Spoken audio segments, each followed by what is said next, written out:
Hello, it's Tara Boothby, and I am happy to touch base with you from beautiful British Columbia.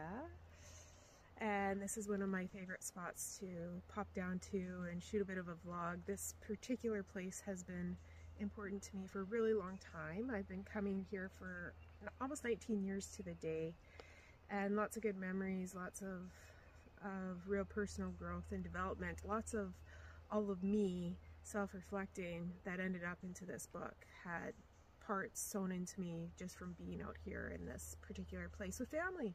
My husband with his dad, with our aunt and uncle. So I wanted to talk about love energy.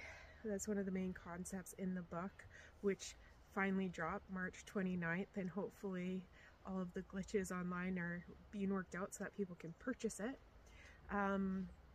Love energy. So love energy is simple to understand. It is the energy between people.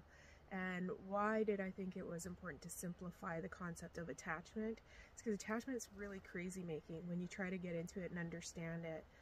As attachment theorists or therapists really want our people to understand that they don't fit into a category, they don't deserve a label, that we don't want to pathologize and all these things, and yet attachment theory really does just that.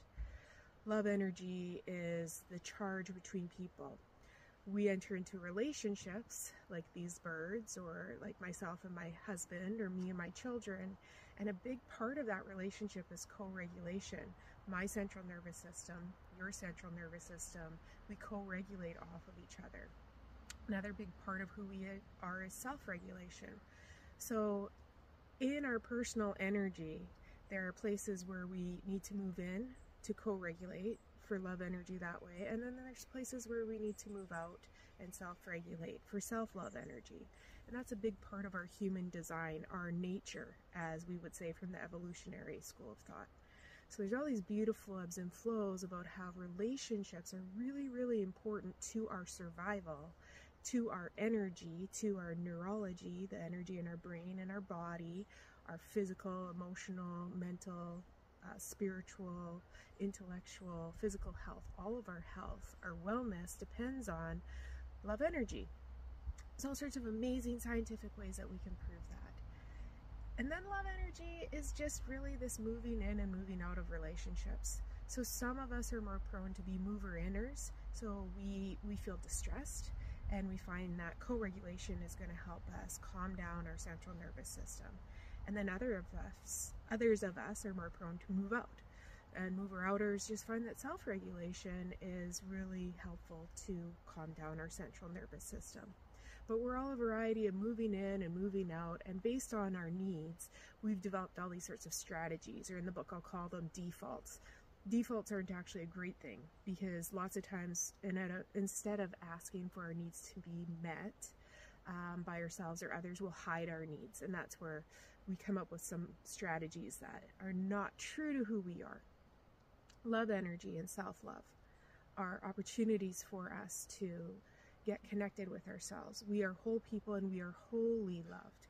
We are loved completely, whether we deserve it or not. We are delighted in. And there are so many beautiful parts of who we are, flawed and fabulous. We don't need to be perfect. Unfortunately, we're deceiving ourselves if we don't realize that. We all, each one of us, try to hide our flaws. I hope this book, Love and Love's Energy, will help us to discover ways to honor our flaws and to help us make space to hold that as a part of who we are. Hopefully we can feel benefited to not hide these things away, but maybe share them with safe people, or to have a sacred space inside of each one of us where we can hold space for those flawed parts of who we are. The better I can hold my own flawed sense of self, the better I can come alongside of somebody else to help them when they're feeling flawed. And that is love energy, because the energy between people is really about us when we're in our distress place, when we're feeling like a piece of shit, that we can seek good love from somebody who will be loving toward us, or vice versa, that when somebody else is feeling like a POS, that we can be there for them and so just provide that loving, because we all long to be heard by loving ears, seen by loving eyes, and known by a loving mind. and we are loved, lovable, and loving creatures. We're all knit to do this. It's hardwired in us. So love energy, that's one of the main topics of the book. And then the cradling huge topic is love's energy. And I'll talk about that down the road at some point in a few weeks. I've already spent some time on one of the vlogs talking about self-love. And I'm so glad that you guys are tuning in. I'm so thankful for all the people who have taken time to grab a copy of this book. It's a good one, and I hope you will take pleasure in reading it. And then I'll see you on the vlog again. This is a beautiful place to be. And if you are enjoying the BC Beauty, I do have a really great little funny spot on our on my Instagram, Tara Boothby, my Instagram over there. Feel free to follow. And yeah, I got to hang out with my good friend Treebeard, and we made a silly little reel about his enjoyment of love and love's energy. Peace and love. I'm so glad you're here, and thank you to everybody who's already bought the book, who's already read the book, and who's been giving me reviews on Amazon. That is amazing.